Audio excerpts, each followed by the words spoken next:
आज के इस दौर में हमें कई तरह की बीमारियों के बारे में सुनने को मिल रहा है। उन्हीं में से एक है माइग्रेन।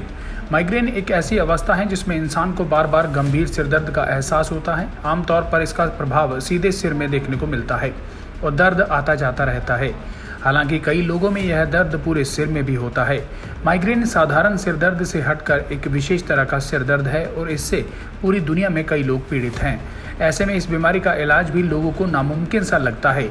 इसे जड़ से ठीक तो नहीं किया जा सकता, लेकिन कुछ ऐसे घरेलू उपाय हैं जिनसे इस बीमारी से राहत जरूर मिल सकती है। माइग्रेन की समस्या पुरुषों के मुकाबले महिलाओं में ज्यादा देखने को मिलती है।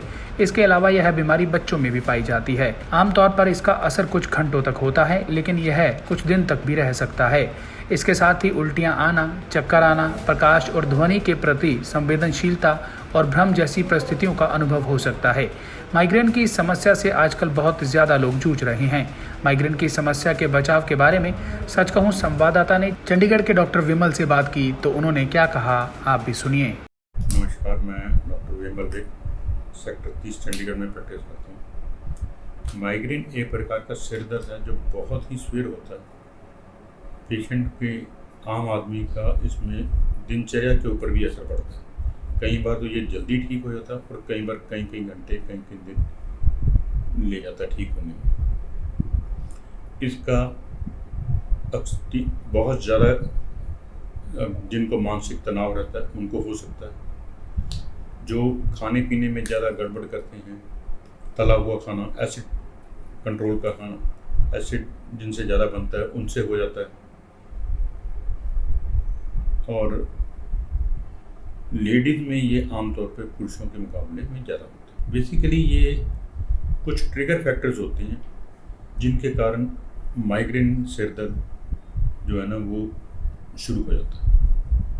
जैसे कोई बहुत ज़्यादा शोर हो किसी पार्टी में, जहाँ लाउड म्यूज़िक चल रहा हो, वहाँ ये माइग्रेन का सिर दर्द शुरू हो सकता है। कहीं बहुत ज़्यादा इंटेंसिटी ऑफ लाइट तेज़ हो, बहुत तेज़ रोशनी में बैठे स्टेज के पास कहीं, तो वहाँ ये सिर दर्द शुरू हो सकता है। बहुत ज़्यादा गर्मी में बैठे हैं तो हो सकता है।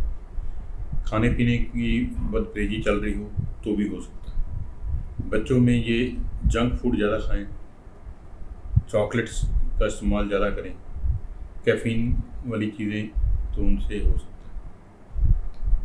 हाँ, एक तो हमें जिन चीज़ों से तेज़ाब ज़्यादा बनता है, एसिड ज़्यादा बनता है, वो नहीं लेनी चाहिए।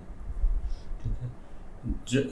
माइग्रेन होने से पहले पेशेंट को एक थोड़ा सा आइडिया लग जाता है इस पेशेंट को कि मेरे को आज ये सिर दर्द शुरू हो जाएगा। वो जब ये पूरी अपनी अवस्था चरम अवस्था में आ जाता है तो पेशेंट को उल्टियाँ भी बहुत आती हैं। इतनी बुरी तरह सिर होता है कि उसको सिर दर्द होता है कि उसको लगता है कि जो भी चीज़ दीवार के साथ भी उसको सिर पटकने की ऐसी स्टेज महसूस करता है कई बार। ठीक है। इसके लिए हमें घर में एक तो ठंडे पानी से बाहर कपड़ा भिगो के माथे पे, आंखों पे रखें ताकि राहत मिले। इंटेंसिटी ऑफ लाइट कम कर दें, अंधेरा कर दें कमरे में। ठीक है। बेसिकली माइग्रेन का कोई पक्का इलाज तो नहीं है। टेंशन इसमें जितनी हम कम रखेंगे अपनी दिनचर्या में, उससे ये ट्रिगर कम होगा। नशा नहीं करना चाहिए। डेली हमें योगाभ्यास करना चाहिए और खान पान सात्विक खाना जितना रखेंगे। बेसिकली माइग्रेन का कोई टेस्ट नहीं है। ठीक है। इसमें शुरू से लेके हमें शुरू करना पड़ता है। पहले किसी में खून की कमी तो नहीं, ब्लड प्रेशर तो नहीं रहता, आंखों की रोशनी कोई कम तो नहीं, आंखों के डॉक्टर को दिखाना पड़ेगा। गर्दन की सर्वाइकल, मतलब सब चीज़ों को रूल आउट करते रहते हैं। जब किसी चीज़ में कोई ऐसी नहीं निकलती फिर ये माइग्रेन की तरफ आता है। वो माइग्रेन की तरफ इंडिकेट करता है कि अब ये माइग्रेन की कैटेगरी में आ रहा है। चंडीगढ़ से MK शाइना की रिपोर्ट।